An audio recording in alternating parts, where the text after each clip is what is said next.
ಮತಿರ್ನ ಕೃಷ್ಣೇ ಪರತಸ್ವತೋಪಿ ವಾ ಮಿಥೋಭಿಪದ್ಯೇತ ಗೃಹವ್ರತಾನಾಂ ಅದಾಂತ ಗೋಭಿರ್ವಿಶತಾಂ ತಮಿಸ್ರಂ ಪುನಃ ಪುನಶ್ಚರ್ವಿತ ಚರ್ವಣಾನಾಂ.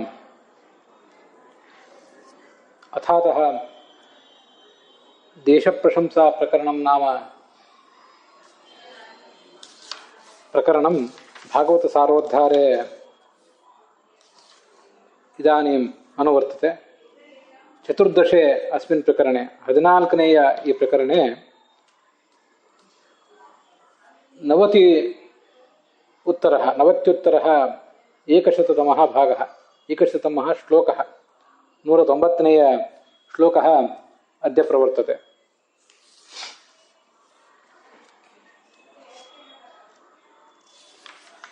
अस्मिन् सप्तद्वीपवती भूमण्डले जम्बूद्वीपे 9 वर्षाः वर्तन्ते. 9 वर्षेषु भारतवर्षः कर्मभूमिः इति गीयते. तत्र वयं भारतीये उपखण्डे जीवामः. देशः यः कोऽपि भवतु, स यदि हरिकथायाः पात्रं न भवेत् तर्हि वासाय नैव योग्यतां भजेत्. तथा च पुरुषः यत्र कुत्रापि भवेत् यत्किमपि कुर्यात् तत्सर्वं भगवतः एव पूजां सम्भावयेत्. दुष्करैः क्रतुभिः कृतैः किं प्रयोजनं? तपोभिः व्रतैः दानादिभिः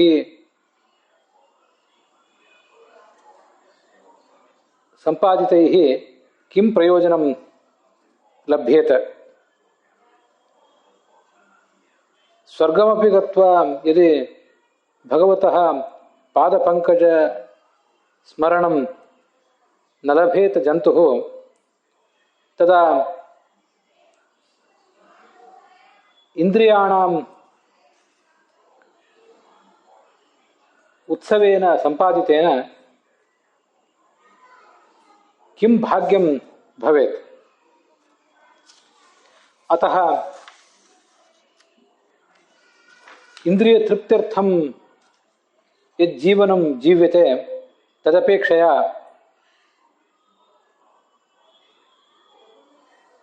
स्वर्गापेक्षयापि अस्मिन्नेव भूमण्डले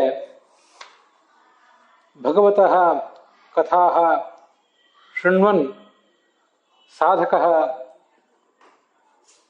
जिजीविषेत् 100 समाः. ईशावास्यं खलु इदं सर्वमपि विश्वम्. अतः पवित्रे देशे पवित्रे काले वा किमस्य साधकस्य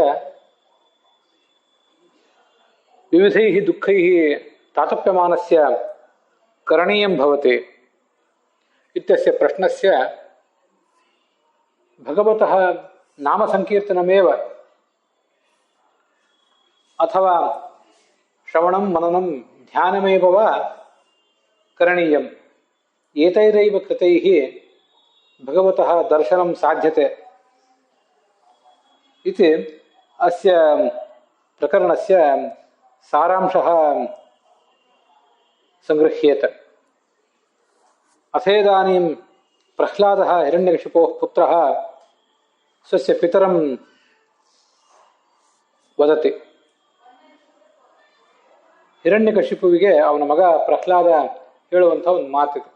7ನೇ ಸ್ಕಂದದಲ್ಲಿ 5ನೇ ಅಧ್ಯಾಯದ 30ನೇ ಶ್ಲೋಕ.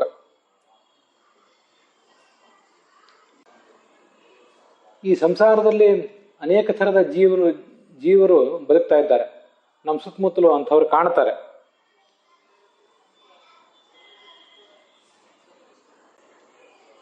ನಾನಾ ಥರದ ಕಾಮ್ಯಕರ್ಮಗಳನ್ನೇ ಅವರು ಮಾಡ್ತಾ ಇರ್ತಾರೆ. ಇಂದ್ರಿಯಗಳನ್ನ ನಿಗ್ರಹದಲ್ಲಿ ಇಟ್ಕೊಳ್ಳುವಂಥ ಯಾವುದೇ ರೀತಿಯಾದ ಗೋಜಿಗೆ ಅವರು ಹೋಗೋದಿಲ್ಲ.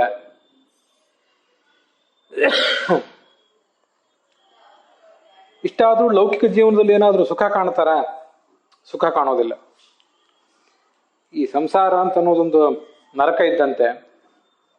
ಆ ಸಂಸಾರವೆಂಬ ನರಕದಲ್ಲಿ ನಾನಾ ಥರದ ದುಃಖಗಳನ್ನೇ ಅವರು ಅನುಭವಿಸಬೇಕಾದ ಪ್ರಸಂಗ ಬರ್ತದೆ. ಆದರೂ ಚರ್ವಿತ ಚರ್ವಣಾನ ಮತ್ತೆ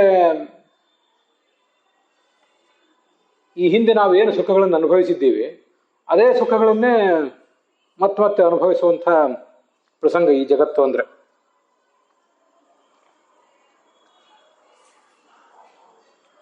ಇಂಥವರಿಗೆ ಯಾರಾದರೂ ಒಬ್ರು ಉಪದೇಶ ಮಾಡಿದರೆ ಅದರಿಂದ ಏನಾದರೂ ಉಪಯೋಗ ಆದೀತ, ಅಥವಾ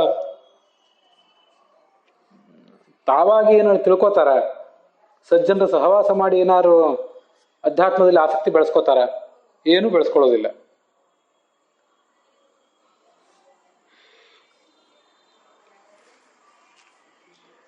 ಪರತಃ ಇನ್ಯಾರೋ ಒಬ್ಬರ ಸಹವಾಸದಿಂದ ಸ್ವತೋಪಿವ ತಮ್ಮದೇ ಆದ ಬುದ್ಧಿಯಿಂದ ಭಗವಂತನಲ್ಲಿ ಏನಾದರೂ ಆಸಕ್ತಿ ಬಂದಿತ್ತು ಅವರಿಗೆ, ಏನೂ ಬರೋದಿಲ್ಲ.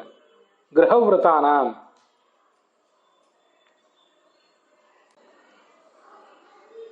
ಅಧ್ಯಾತ್ಮದ ಕಡೆ ಒಂದಿಷ್ಟು ಮನಸ್ಸನ್ನು ಹರಿಸದೆ ಈ ಮನೆಗೆ ಅವರು ಅಂಟಿಕೊಂಡಿರ್ತಾರೆ. ಅಂಥವರಿಗೆ ಆಸಕ್ತಿಯೇ ಬರೋದಿಲ್ಲ ಅಂತ ಹೇಳ್ತಾರೆ. ಪುನಃ ಚರ್ವಿತ ಚರ್ವಣಾನಾಂ ಅಂತಿದೆಯಲ್ಲ, ಇದು ಒಂದು ಬಹಳ ಮಹತ್ವದ ಅನುಸಂಧಾನ. ಈ ಸಂಸಾರದಲ್ಲಿ ನಾವೀಗ ಹುಟ್ಟಿ ಬಂದು 195 ಕೋಟಿ ವರ್ಷಗಳಾಗಿವೆ. ಇಷ್ಟು ವರ್ಷಗಳಾದ ಮೇಲೆ ಹೊಸ ಸುಖವನ್ನು ನಾವು ಏನು ಕಾಣುವವರಿದ್ದೇವೆ? ಈ ಹಿಂದಿನ ನಮ್ಮ ಅನೇಕ ಜನ್ಮಗಳಲ್ಲಿ ಪ್ರಾಣಿಯಾಗಿ, ಮನುಷ್ಯನಾಗಿ, ಪಕ್ಷಿಯಾಗಿ ನಾನಾ ಥರದ ಸುಖ ದುಃಖ ಎಲ್ಲನೂ ಕೂಡ ನಾವು ಅನುಭವಿಸೇ ಬಿಟ್ಟಿದ್ದೇವೆ. ಹೊಸದನ್ನು ನಾವೇನು ಅನುಭವಿಸುವವರಿದ್ದೀವಿ ಈ ಜಗತ್ತಿನಲ್ಲಿ? ಅಧಿಕಾರದ ಸುಖ, ಧನದ ಸುಖ, ಸ್ತ್ರೀಗೆ ಪುರುಷನ ಸುಖ, ಪುರುಷನಿಗೆ ಸ್ತ್ರೀಯ ಸುಖ, ಇದೆಲ್ಲವೂ ಬೇಕಾದಷ್ಟು ಸಿಕ್ಕೇ ಆಗಿ ಹೋಗಿದೆ. ಇನ್ನು ಹೊಸ ಸುಖ, ಈ ಹಿಂದೆ ಅನುಭವಿಸದೇ ಇರುವಂಥ ಹೊಸ ಸುಖ ನಮಗೇನಾದರೂ ಸಿಗ್ತದೆ ಅಂತ ಅನ್ನೋದು ಈ ಜಗತ್ತಿನಲ್ಲಿ ಸುಳ್ಳು. ಅದನ್ನ ಚರ್ವಿತ ಚರ್ವಣಾನಾಂ ಅನ್ನೋ ಮಾತಿನಿಂದ ಹೇಳ್ತಿದ್ದಾರೆ. ತತ್ ಸಾಧುಮನ್ಯೇ ಅಸುರವರ್ಯ ದೇಹಿನಾಂ ಸದಾ ಸಮುದ್ವಿಗ್ನ ಧಿಯಾಂ ಅಸದ್ಗ್ರಹಾತ್ ಹಿತ್ವಾತ್ಮಪಾತಂ ಗೃಹಂ ಅಂಧಕೂಪಂ ವನಂ ಗತೋ ಯದ್ಧರಿಮಾಶ್ರಯೇತ. ಪ್ರಹ್ಲಾದ ತನ್ನ ತಂದೆಗೆ ಈ ಮಾತುಗಳನ್ನು ಮುಂದುವರಿಸಿದೆ.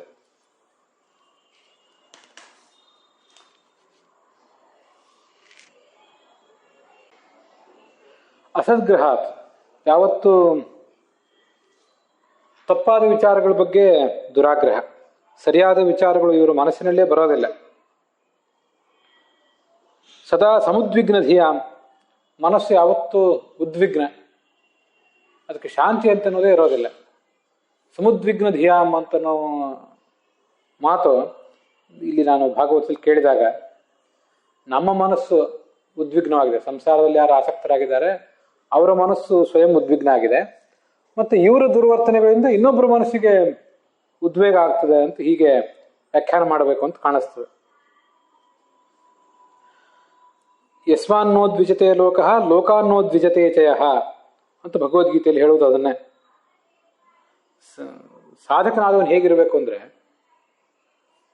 ಜಗತ್ತನ್ನು ನೋಡಿ ಇವನು ಉದ್ವೇಗಕ್ಕೊಳಗಾಗಬಾರ್ದು, ಇವನ ವರ್ತನೆಗಳನ್ನು ನೋಡಿ ಜಗತ್ತಿಗೆ ಯಾವುದೇ ರೀತಿಯಾದ ಉದ್ವೇಗ ಆಗಬಾರ್ದು. ಅದು ನಮ್ಮ ಆದರ್ಶ ಆಗಿರ್ಬೇಕು. ಸಮುದ್ವಿಗ್ನಧಿ ಅಂದ್ರೆ ಈ ಎರಡು ಅರ್ಥಗಳನ್ನು ಕೂಡ ತಿಳ್ಕೊಳ್ಬಹುದು ನಾವು. ಹಿತ್ವಾ ಆತ್ಮಪಾತಂ ಗೃಹಂ ಅಂಧಕೂಪಂ, ಈ ಸಂಸಾರ ಅಂತ ಅನ್ನೋದು ಕತ್ತಲು ಬಾವಿಯಂತೆ ಇರುವಂಥ ಭಯಾನಕವಾದ ಜಾಗ. ನಮ್ಮನ್ನು ಹಾಳು ಮಾಡುವಂಥ, ನಮ್ಮನ್ನು ನಾಶ ಮಾಡುವಂಥ ಪ್ರದೇಶ ಇದು.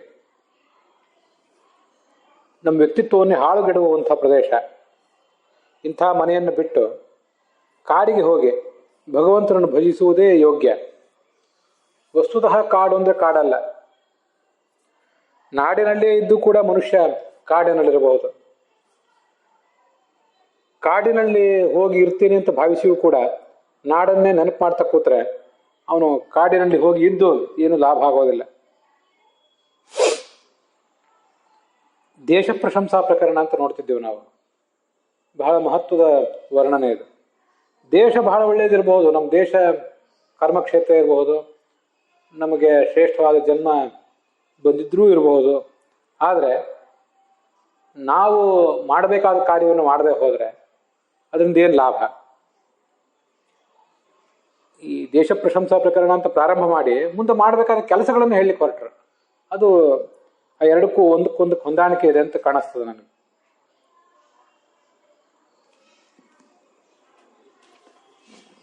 ಭಾಗವತದಲ್ಲೇ ಹಿಂದೆ ಪ್ರಹ್ಲಾದನೇ ಹೇಳಿದಂಥ ಒಂದು ಮಾತಿದೆ. ನರಸಿಂಹರೂಪಿಯಾದ ಭಗವಂತನನ್ನು ಅವನು ಸ್ತೋತ್ರ ಮಾಡ್ತಾನೆ. ತಸ್ಮಾತ್ ರಜೋ ರಾಗ ವಿಷಾದಮನ್ಯು ಮಾನಸ್ಪೃಹ ಭಯ ದೈನ್ಯಾದಿ ಮೂಲಂ ಹಿತ್ವಾ ಗೃಹಂ ಸಂಸ್ಕೃತಿ ಚಕ್ರವಾಲಂ ನೃಸಿಂಹಪಾದಂ ಭಜತಾ ಕುತೋ ಭಯಂ ಅಂತ ಆ ಮಾತು.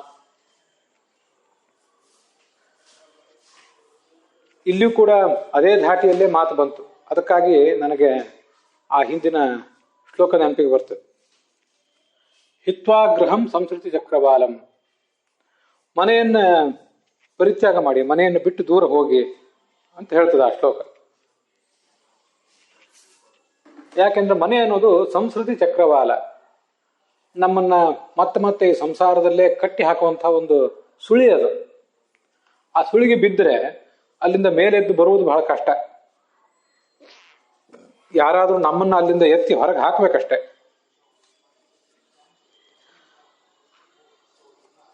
ಮತ್ತೆ ಅದು ಯಾವುದಕ್ಕೆ ಕಾರಣ? ರಜೋ ರಾಗ ವಿಷಾದ ಮನ್ಯು ಮಾನಸ್ಪೃಹ ಭಯದೈನ್ಯಾದಿ ಮೂಲಂ. ಹಿಂದೆ ಅನೇಕ ಸರಿ ಈ ಶ್ಲೋಕವನ್ನ ನಾನು ನಿಮ್ಮೆಲ್ಲರ ಎದುರಿಗೆ ಹಂಚಿಕೊಂಡೇ ಇದ್ದೇನೆ. ಇದೇನು ಹೊಸ ಶ್ಲೋಕ ಏನಲ್ಲ. ಆದರೆ ಈ ಶ್ಲೋಕವನ್ನ ಮತ್ತೆ ಮನಸ್ಸಿಗೆ ಹೇಳ್ಕೋತಾ ಇರಬೇಕು ಅಂತ ಕಾಣಿಸ್ತದೆ. ಅನೇಕ ಬಾರಿ ಹಿಂದೆ ನಾವು ಹುಟ್ಟಿ ಆಯಿತು,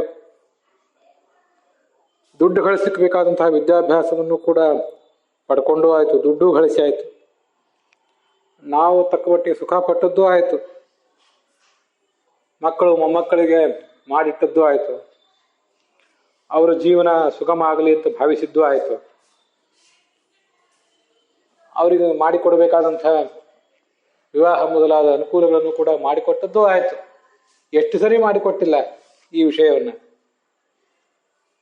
ಪ್ರಾಣಿ ಪಕ್ಷಿಗಳು ಕೂಡ ತಮ್ಮ ತಮ್ಮ ಮಕ್ಕಳ ಸಲುವಾಗಿ ಒಂದಿಷ್ಟು ಕಾಳಜಿ ಮಾಡಿಯೇ ಮಾಡ್ತವೆ. ಅವಕ್ಕೆ ಆಹಾರ ಉಣಿಸಿಯೇ ಉಣಿಸ್ತವೆ, ಅವುಗಳಿಗೆ ಬೇಟೆ ಆಡೋದನ್ನು ಕಲಿಸ್ತವೆ.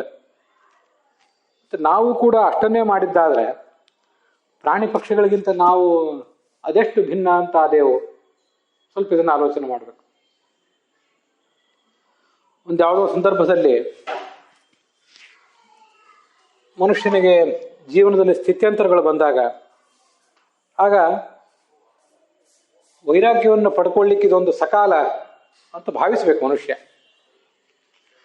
ನನಗೇನೋ ಮಹಾ ದೌರ್ಭಾಗ್ಯ ಬಂತು, ಭಗವಂತ ನನಗೆ ಹೀಗೆ ಮಾಡಬಾರ್ದಿತ್ತು, ಮಾಡಿಬಿಟ್ಟೆ, ನನ್ನದೆಲ್ಲದನ್ನು ಕಳ್ಕೊಂಡ್ಬಿಟ್ಟೆ, ಜೀವನದಲ್ಲಿ ನೆಲೆ ತಪ್ಪಿ ಹೋದಂತಾಯಿತು ಅಂತ ಮನುಷ್ಯ ಚಡಪಡಿಸಬಾರ್ದು.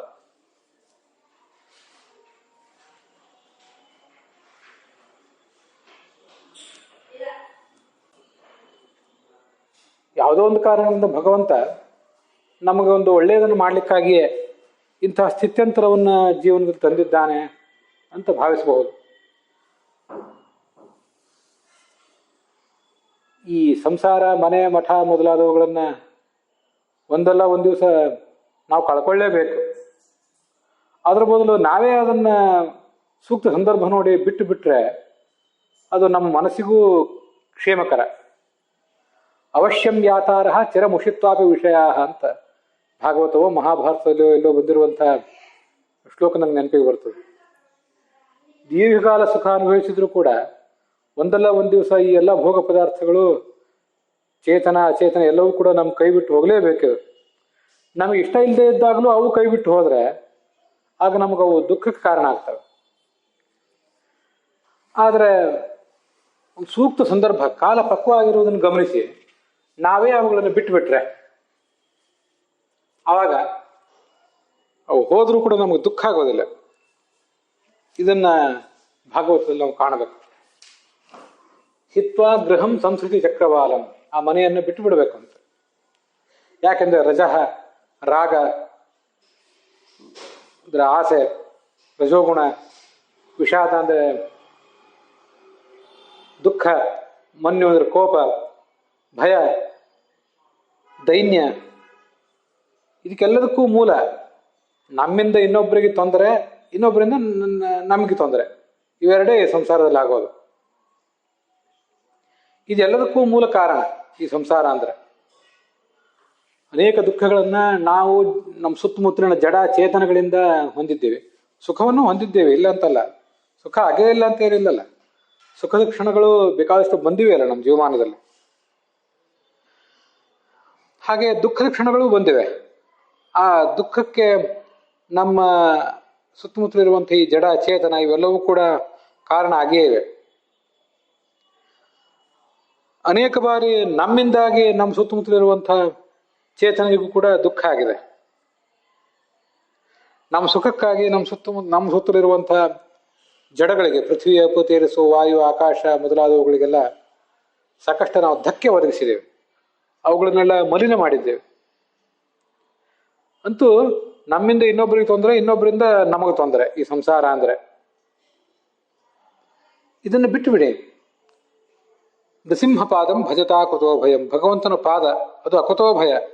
ಭಗವಂತನಿಗೆ ಇನ್ನೊಬ್ಬರಿಂದ ಭಯ ಇಲ್ಲ, ಭಗವಂತನನ್ನು ನಂಬಿದವರಿಗೂ ಕೂಡ ಯಾವುದೇ ರೀತಿಯಾದಂಥ ಭಯ ಇಲ್ಲ ಅನ್ನೋದನ್ನ ಆ ಮಾತು ಹೇಳ್ತದೆ. ಹಿತ್ವ ಬಿಟ್ಟು ಭಗವಂತನ ಪಾದವನ್ನು ಭಜಿಸಿರಿ, ಅಲ್ಲಿ ಬಂದದ್ದು. ಇಲ್ಲಿ ಬರ್ತಾ ಇರೋದು ಹಾಗೇನೆ. ಹಿತ್ವ ಆತ್ಮಪಾತಂ ಗೃಹಂ ಅಂಧಕೂಪಂ, ನಮ್ಮನ್ನ ಹಾಳು ಮಾಡುವಂಥ ಒಂದು ಕತ್ತಲು ಭಾವಿ ಇದು. ಹಿಂದೆ ಹೇಳಿದಂತೆ ಸಂಸಾರದ ಒಂದು ಸುಳಿ ಇದು. ಇದನ್ನು ಬಿಟ್ಟು ಬಿಡೋಣ. ವನಂಗತಃ, ಕಾಡಿಗೆ ಹೋಗೋದು ಬೇಕಾಗಿಲ್ಲ ನಾವು. ನಾಡಿನಲ್ಲೇ ಇದ್ರೂ ಕಾಡಿನಲ್ಲಿ ಇದ್ದಂತೆ ಇರೋಣ. ಒಂದು ಹಂತದಲ್ಲಿ, ಸಂಸಾರದಲ್ಲಿ ಒಂದು ಹಂತದಲ್ಲಿ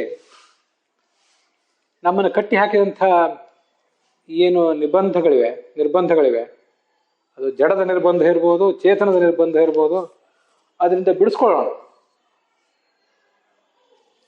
ಹಾಗೆ ಬಿಡಿಸ್ಕೊಳ್ಬೇಕು ಅಂತ ಒಂದು ಬುದ್ಧಿ, ಇನ್ನು ಸಾಕು ಇದನ್ನು ಮಾಡಿದ್ದು ಅನ್ನುವಂಥ ಬುದ್ಧಿ ಏನಿದೆಯಲ್ಲ, ಅದು ನಾಲ್ಪಸ್ಯ ತಪಸ್ಸ ಫಲಂ ಅಂತ ಅನಿಸ್ತದೆ ನನಗೆ.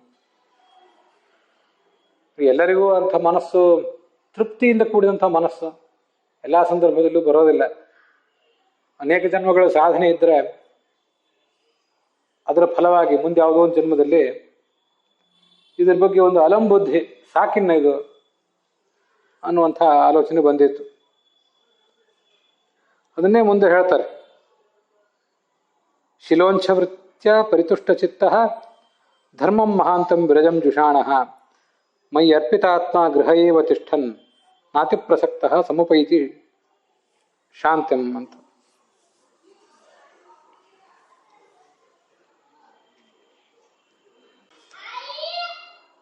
ಕಾಡಿಗೆ ಹೋಗಿದ್ರೆ ಸಾಧ್ಯ ಆದರೆ ವಾನಪ್ರಸ್ಥರೇ ಆಗಬಹುದು. ಕಾಡಿಗೆ ಹೋಗಿ ಇದ್ದು ಬಿಡೋಣ ಸಾಧ್ಯ ಆದರೆ. ಅದಾಗದೆ ಹೋದರೆ ನಾಡಿನಲ್ಲಿ ಆದರೂ ವಾಸ ಮಾಡೋಣ. ನಾಡಿನಲ್ಲೇ ವಾಸರಾಗಿದ್ದು ಕಾಡಿನಲ್ಲಿರುವವರ ಮನೋವೃತ್ತಿಯನ್ನು ನಾವು ಅಳವಡಿಸ್ಕೊಳ್ಳೋಣ ಅಂತ ಈ ಶ್ಲೋಕ ಹೇಳ್ತದೆ. ಇದು ಕೃಷ್ಣ 11ನೇ ಸ್ಕಂದದಲ್ಲಿ ಉದ್ಧವನಿಗೆ ಹೇಳಿದಂಥ ಮಾತು. ಏನು ಸಿಗ್ತದೋ ಅದರಿಂದ ತೃಪ್ತಿಯಿಂದ ಇರೋಣ, ಇಂದ್ರಿಯಗಳನ್ನು ನಿಗ್ರಹ ಮಾಡ್ಕೊಳ್ಳೋಣ, ಫಲದ ಕಾಮನೆ ಇಲ್ಲದೇನೆ ಏನು ಸಾಧ್ಯವೋ ಅದು ಕರ್ಮಗಳನ್ನು ಮಾಡೋಣ. ಶ್ರವಣ, ಮನನ, ಧ್ಯಾನ ಇದನ್ನು ಮಾಡೋಣ. ಅತಿಥಿ ಸತ್ಕಾರ ಮೊದಲಾದಂಥ ಮಹಾಧರ್ಮಗಳನ್ನು ಆಚರಿಸೋಣ. ಮೈ ಅರ್ಪಿತಾತ್ಮ, ತನ್ನದಾದ ಎಲ್ಲವನ್ನೂ ಕೂಡ ನನಗೆ ಅರ್ಪಿಸಿಕೊಂಡಿದ್ದಾನೆ. ಗೃಹೇವ ತಿಷ್ಠನ್, ಗೃಹಸ್ಥಾಶ್ರಮದಲ್ಲೇ ಇದ್ರೂ ಕೂಡ ಅವನು ಮುಕ್ತಿ ಹೋಗ್ಬೋದು. ಅವನು ನಾತಿ ಪ್ರಸಕ್ತ, ಸಂಸಾರದಲ್ಲಿ ಬಹಳ ಆಳವಾಗಿ ಅವನು ಮುಳುಗಿಲ್ಲ, ಅಷ್ಟು ಆಸಕ್ತಿ ಅದರಲ್ಲಿ ತೋರಿಸಿಲ್ಲ. ದೇವರು ಇಟ್ಟಿದ್ದಾನೆ ಈ ಸಂಸಾರದಲ್ಲಿ, ಅದರಿಂದ ಇಲ್ಲಿದ್ದಾನೆ. ತೀವ್ರವಾಗಿ ಇದರಲ್ಲಿ ಅವನು ಮುಳುಗಿಲ್ಲ. ಮುಳುಗದೇ ಇರುವುದು ಅವನ ಹೆಗ್ಗಳಿಕೆ.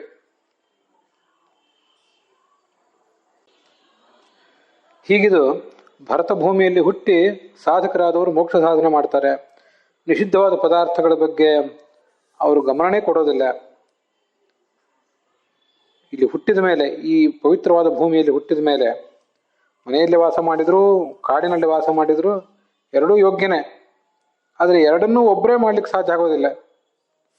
ಅಧಿಕಾರಿ ಭೇದದಿಂದ ನಾವು ಯಾವ ವಾಸ ಮಾಡಬೇಕು, ಎಲ್ಲಿರಬೇಕು ಅನ್ನೋದನ್ನೆಲ್ಲ ನಾವೇ ತೀರ್ಮಾನ ಮಾಡ್ಕೊಳ್ಬೇಕು.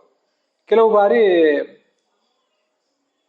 ವಿಶೇಷಂಶ ವಿಧೋ ವಿದುಹು ಅಂತ ಭಾಗವತ ತಾತ್ಪರ್ಯ ಹೇಳುವಂತೆ ಜ್ಞಾನಿಗಳಾದವರು ನಮಗೆ ತಿಳಿಸ್ತಾರೆ ನಾವು ಯಾವುದನ್ನು ಮಾಡಬೇಕು ಅನ್ನೋದನ್ನು, ಯಾವ ಧರ್ಮ, ಯಾವ ಆಶ್ರಮವನ್ನು ನಾವು ಆಚರಿಸಬೇಕು ಅನ್ನುವುದೆಲ್ಲ ನಮಗೆ ಜ್ಞಾನಿಗಳು ತಿಳಿಸಿ ನಮ್ಮನ್ನು ಆ ಮಾರ್ಗಕ್ಕೆ ಹಚ್ಚುತ್ತಾರೆ. ಮನೆಯಲ್ಲೇ ಇದ್ದು ನಮ್ಮ ಮನಸ್ಸು ಹಾಳಾಗುವ ಸಾಧ್ಯತೆ ಇದ್ದರೆ ಅಂಥವರು ಆ ಮನೆಯನ್ನು ಬಿಟ್ಟು ದೂರ ಹೋಗುವುದೇ ಒಳ್ಳೆಯದು. ಕೆಲವರಿಗೆ ಮನೆಯಲ್ಲಿದ್ದರೂ ಕೂಡ ಅವ್ರೇನು ಹಾಳಾಗೋದಿಲ್ಲ ಅನ್ನುವ ಭರವಸೆ ಇದ್ದರೆ ಆಗ ನಮಗೆ ಲಭ್ಯವಾದಂತಹ ಸಂಪನ್ಮೂಲಗಳೇನಿವೆ, ಸೋರ್ಸ್ಗಳು ಏನಿವೆ, ಅವುಗಳಿಂದಲೇ ತೃಪ್ತರಾಗಿರೋದು. ಶಿಲೋಂಚ ವೃತ್ತಿ ಅಂತ ಇಲ್ಲಿ ಹೇಳಿದ್ದಾರೆ. ಅದೇನಂತ ಮುಂದೆ ನೋಡೋಣ.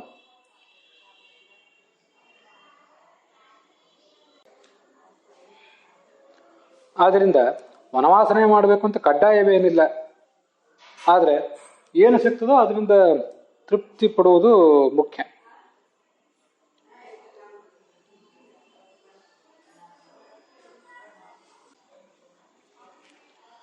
ನಮ್ಮ ಜೀವನದ ವೃತ್ತಿ ಏನಾಗಿರಬೇಕು ಅಂದರೆ ಶಿಲೋಂಚ ವೃತ್ಯ ಪರಿತುಷ್ಟ ಚಿತ್ತ ಅಂತ ಬಂದಿದೆ ಶ್ಲೋಕದಲ್ಲಿ. ಅದನ್ನು ವಿಷ್ಣು ತೀರ್ಥರು ಚತುರ್ವಿಧಾ ಹಿ ಗೃಹಿಣಾಂ ಜೀವನೋಪಯೋಗಿನಿ ವೃತ್ತಿ ವಿರಿಂಚೇನ ವಿರಚಿತ ವಾರ್ತಾ ಅಸಂಚಯ ಶಾಲೀನಂ ಶಿಲೋಂಚ ಐತಿ. 4 ಥರದ ವೃತ್ತಿಗಳನ್ನು ಗೃಹಸ್ಥನಾದವನು ಜೀವನೋಪಾಯಕ್ಕಾಗಿ ಅವಲಂಬಿಸ್ಬೋದಂತೆ. ವಾರ್ತಾ, ಅಸಂಚಯ, ಶಾಲೀನ ಮತ್ತು ಶಿಲೋಂಚ ಅಂತ.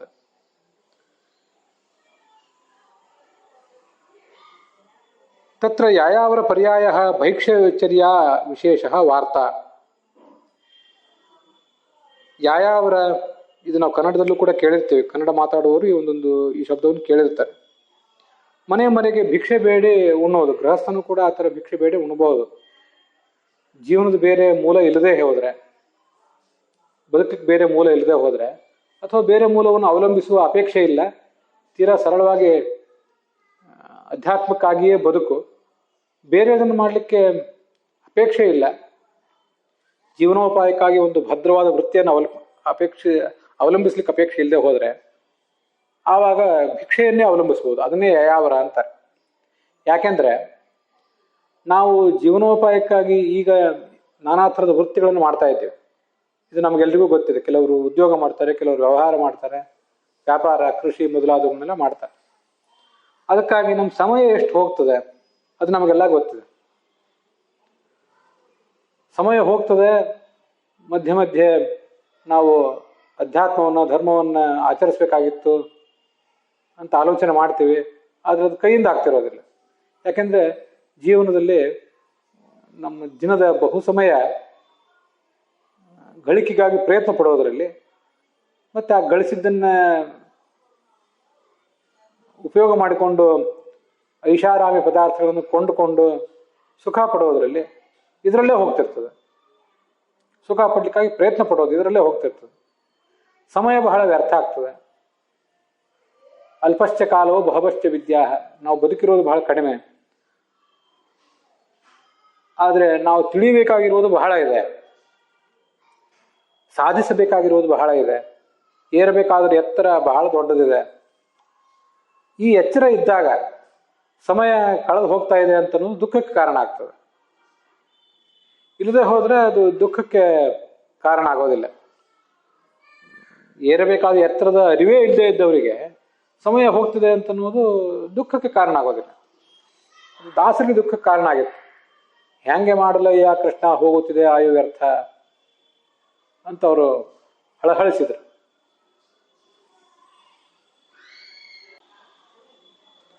ಆದರೆ ನಮ್ಮ ಪರಿಸ್ಥಿತಿ ಹೇಗಿದೆ, ನಾವು ಲೈಫ್ ಸ್ಟೈಲ್ ಮೇಂಟೈನ್ ಮಾಡಬೇಕು ಅಂತ ಹೊರಟಿದ್ದೀವಿ. ಆದ್ದರಿಂದ ಇಷ್ಟು ಪ್ರಮಾಣದ ಗಳಿಕೆ ನಮಗೆ ಬೇಕೇ ಆಗಿದೆ. ಮತ್ತೆ ಆ ಗಳಿಸಿದ್ದನ್ನು ಪದಾರ್ಥಗಳನ್ನಾಗಿ ಉಪಯೋಗ ಮಾಡಿಕೊಂಡು ಸುಖ ಪಡಬೇಕಾಗಿದೆ. ಹೀಗೆ ಸಮಯ ಪೋಲಾಗುವುದನ್ನು ತಪ್ಪಿಸ್ಲಿಕ್ಕಾಗಿ ದುಡಿಯದೇ ಇರುವುದು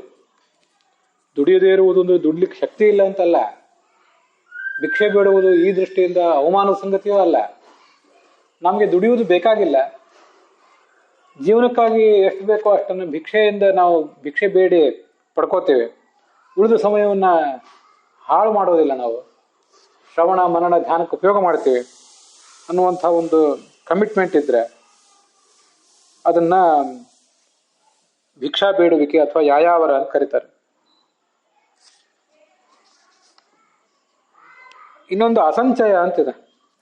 ಆವತ್ತಿನ ದಿವಸ ಏನು ಗಳಿಸಿರ್ತಾರೆ, ಅವತ್ತಿನ ದಿವಸ ಏನು ಸಿಕ್ಕಿರ್ತದೆ ಅದನ್ನ ಅವತ್ತೇ ಉಣ್ಣೋದು, ನಾಳೆಗಾಗಿ ಮತ್ತೆ ಕೂಡಿಡದೆ ಇರೋದು ಬಹಳ ಮಹತ್ವದ ಸಂಗತಿ. ನಮಗೆ ಮಕ್ಕಳಿಗೆ ಮೊಮ್ಮಕ್ಕಳಿಗೆ ಎಲ್ಲರಿಗೂ ಬೇಕಾದಷ್ಟು ಕೂಡಿಡುವ ದುರ್ಬುದ್ಧಿ ಇರುವ ಈ ಕಾಲದಲ್ಲಿ ಅವತ್ತಾವತ್ತಿಂದ ಮುಗಿಸಿಬಿಡೋದು. ಇದು ಆಗದೆ ಹೋದ್ರೆ ಒಂದು ವರ್ಷಕ್ಕೆ ಕೂಡಿಟ್ರೆ ಸಾಕು, ಅದಕ್ಕಿಂತ ಹೆಚ್ಚು ಕೂಡಿಡಬೇಡಿ. ಹೀಗೆ ನಾನಾ ಥರದ ವೃತ್ತಿಗಳಿವೆಲ್ಲ. ಹೊಲದಲ್ಲಿ ಬಿದ್ದಿರುವಂತಹ ಕಾಳುಗಳನ್ನ ಆರಿಸಿಕೊಂಡು ತಂದು ಅದನ್ನ ಬೇಯಿಸಿ ಅಥವಾ ಹಿಟ್ಟು ಮಾಡಿ ಬೇಯಿಸಿ ಉಣ್ಣುವ ಕೆಲಸ, ಇದನ್ನು ಶಿಲೋಂಚ ಅಂತ ಕರೀತಾರೆ. ಇನ್ನೊಬ್ಬರ ಹತ್ರ ಬೇಡಲಿಕ್ಕೆ ನಿಮಗೆ ಬಿಡೆ ಅನಿಸಿದರೆ, ಸಂಕೋಚ ಅನಿಸಿದರೆ ಬೇಡಬೇಡಿ. ಆಗ ಹೊಲಗಳಿಗೆ ಹೋಗಿ ಅಲ್ಲಿ ರೈತರು ಕಟಾವು ಮಾಡ್ಕೊಂಡು ಹೋಗಿರ್ತಾರೆ. ಅವರು ತೆನೆಗಳನ್ನೆಲ್ಲ ತಗೊಂಡು ಹೋಗುವಾಗ ಒಂದೆರಡು ತೆನೆಗಳೇನಾದರೂ ಉದುರಿ ಬಿದ್ದಿರ್ತಾವಲ್ಲ, ಅಷ್ಟು ಮಾತ್ರ ತಗೊಂಡು ಬನ್ನಿ, ಅದನ್ನು ಮನೆಯಲ್ಲಿ ಉಪಯೋಗ ಮಾಡಿ.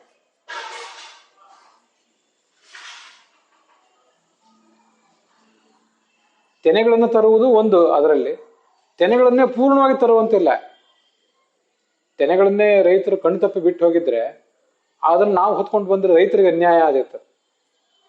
ಅದಕ್ಕಾಗಿ ತೆನೆಗಳನ್ನು ತರುವಂತಿಲ್ಲ, ಬಿದ್ದ ಕಾಳುಗಳನ್ನು, ಉದುರಿ ಬಿದ್ದ ಕಾಳುಗಳನ್ನು ಮಾತ್ರ ತರೋದು, ಅದು ಅದರಲ್ಲೇ ಮತ್ತೆ ಹುಂಚ ಅಂತ.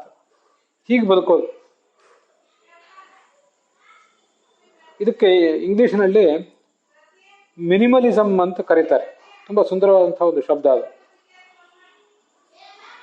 A style of art that emphasises extreme simplicity of form ಅಂತ. ಮಿನಿಮಲಿಸ್ಟ್ ಅಂದ್ರೆ ಜೀವನಕ್ಕಾಗಿ ತುಂಬಾ ಸರಳವಾದಂತಹ ಆ ಜೀವನ ಕ್ರಮವನ್ನು ಇಟ್ಕೊಂಡು ಬದುಕುವಂಥವನು ಅಂತ ಅರ್ಥ. ಸಿಂಪಲ್ ಲಿವಿಂಗ್, ಹೈ ಥಿಂಕಿಂಗ್ ಅಂತ ಹೇಳ್ತಿರ್ತಾರೆ. ಬಹಳಷ್ಟು ಕಷ್ಟಪಟ್ಟು ದುಡಿದು, ಕಷ್ಟಪಟ್ಟು ಸಂಪಾದನೆ ಮಾಡಿ ಅದರಿಂದ ನಾವು ದೈಹಿಕವಾಗಿ ಮಾನಸಿಕವಾಗಿ ದುಃಖ ಪಡುವುದು ಯೋಗ್ಯ ಅಲ್ಲ. ಅದಕ್ಕಾಗಿ ನಮಗೆ ಶಾಸ್ತ್ರ ಈ ಶಿಲೋಂಚ ವೃತ್ಯ ಪರಿತುಷ್ಟ ಚಿತ್ತರಾಗಿರಿ ಅಂತ ಎಚ್ಚರಿಸ್ತಾ ಇದೆ. ಶಿಲೋಂಚ ವೃತ್ತಿಯನ್ನು ಅವಲಂಬನೆ ಮಾಡಿ, ಎಷ್ಟು ಸಾಧ್ಯವೋ ಅಷ್ಟು ಮಿನಿಮಮ್ ಜೀವನದ ವೃತ್ತಿಯನ್ನ ಅವಲಂಬಿಸಿಕೊಂಡಿರಿ, ಅಷ್ಟು ಸಾಕು. ಒಂದು ಮಾತು ಇತ್ತೀಚೆಗೆ ನಾನು ಒಬ್ಬರು ಮುಖದಿಂದ ಕೇಳಿದೆ. ನಾವು ಸಾಯುವಾಗ ನಮ್ಮ ಬ್ಯಾಂಕಿನ ಖಾತೆಯಲ್ಲಿ ಅಥವಾ ನಮ್ಮ ಮನೆಯಲ್ಲಿ ಒಂದಿಷ್ಟು ಏನಾದರೂ ದುಡ್ಡು ಉಳಿದಿದೆ ಅಂತಂದ್ರೆ ಆ ಅಷ್ಟು ದುಡ್ಡನ್ನು ಗಳಿಸ್ಲಿಕ್ಕಾಗಿ ನಾವು ಈ ಜೀವಮಾನದಲ್ಲಿ ನಮ್ಮ ಸಮಯವನ್ನು ಉಪಯೋಗ ಮಾಡಿದೆವು.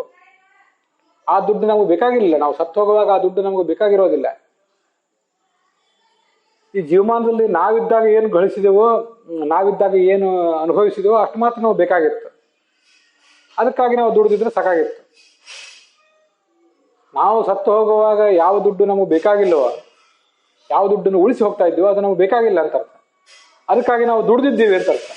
ದುಡ್ದಿದ್ದೀವಿ ಅಂದ್ರೆ ಸಮಯವನ್ನ, ಶಕ್ತಿಯನ್ನ ಅದಕ್ಕಾಗಿ ವಿನಿಯೋಗಿಸಿದ್ದೀವಿ ಅಂತ ಅರ್ಥ. ಹಾಗೆ ಮಾಡಿದ್ದೀವಿ ಅಂದ್ರೆ ಶ್ರವಣ ಮನನ ಧ್ಯಾನಗಳಿಗೆ ಸಮಯ ಕಡಿಮೆ ಆಗಿದೆ ಅಂತ ಅರ್ಥ. ಇದು ನಮ್ಮ ದುರಂತ.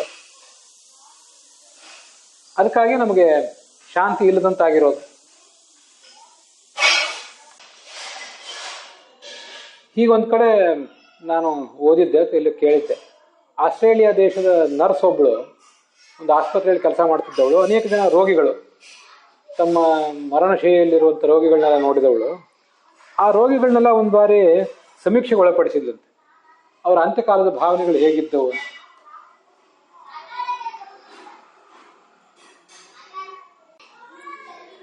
ಈ ವ್ಯಕ್ತಿ ಒಂದು ಪುಸ್ತಕ ಬರೆದ್ಲು ಕೊನೆಗೆ, the top 5 regrets of the dying ಅಂತ.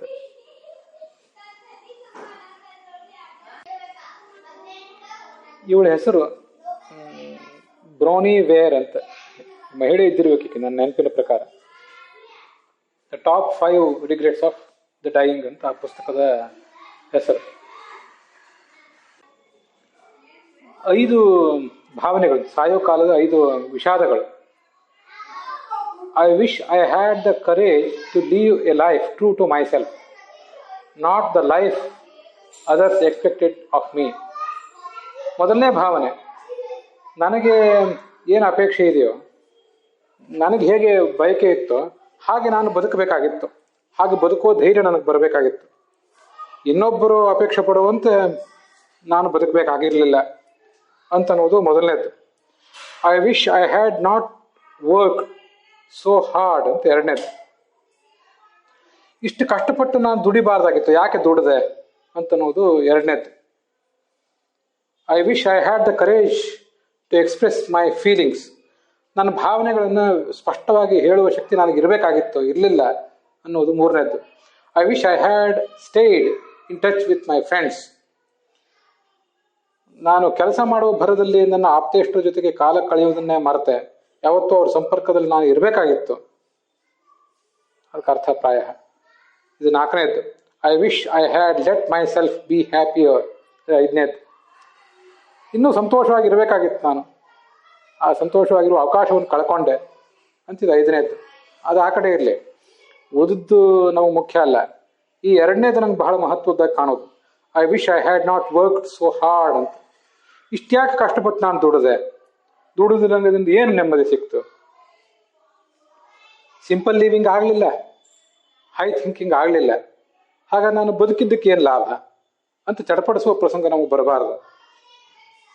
ಹೀಗೆ ಸಂತೋಷದಿಂದ ಬದುಕಿದ್ದಾದರೆ, ಹೀಗೆ ಸರಳವಾಗಿ ಬದುಕಿದ್ದಾದರೆ ಅಂಥ ಸಾಧಕನಾದವನು ಸಮುಪೈತಿ ಶಾಂತಿಂ, ಶಾಂತಿಯನ್ನು ಪಡ್ಕೋತಾನೆ ಅಂತ ಈ ಶ್ಲೋಕದಲ್ಲಿ ಹೇಳ್ತಾ ಇರೋದು. ಇನ್ನೊಂದು ಶ್ಲೋಕ ಬಾಕಿ ಇದೆ ಈ ಪ್ರಕರಣ ಮುಗಿಲಿಕ್ಕೆ, ಅದನ್ನು ನಾಳೆ ದಿವಸ ನೋಡೋಣ.